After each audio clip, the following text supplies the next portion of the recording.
shan waxyaabood oo daaweeya ilowshiyaha badan firfircoonida maskaxdana sare u qaada.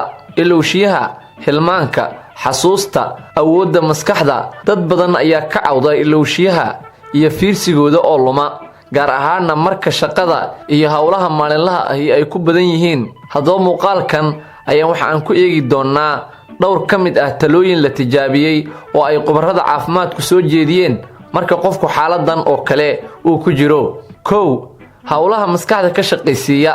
talada ugu horreysa waa inuu qofku ku dadaalo hawlaha iyo shaqooyinka kala duwan ee maskaxda ku kalifi kara fikirka iyo inay aad u shaqayso. waxaana ka mid ah ka shaqaynta halxiraalayaasha, erayada la kala googooyay ee ay tahay in la isla doonto ama wax ka dhiman la raadiyo. jimicsiyada kale ee maskaxda ka shaqaysiiya waxaa ka mid ah qofka oo shaqo cusub barta.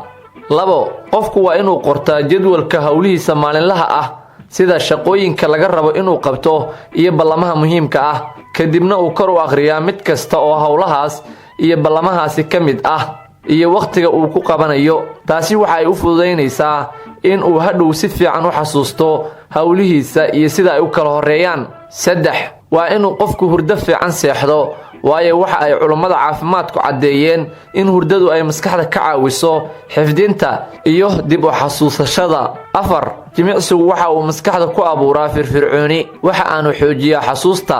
khubarada caafimaadku waxa ay ku talinayaan in qofku uu maalin kasta 45 daqiiqo oo jimicsi uu sameeyo si ay ugu badato burqashada dhiigooda jirka ee ku wareegaya, taas oo ka caawinaysa in dhiiggu uu si fiican u wada gaaro jirka oo maskaxdu ay ka mid tahay, maskaxduna ay xasuustu kor ugu kacdo.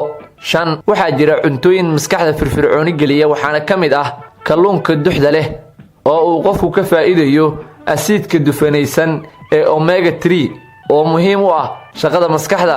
cuntooyinka kale ee omega 3 laga helo waxaa ka mid ah beedka ama ukunta, vitamin B complex iyo sanjabiisha.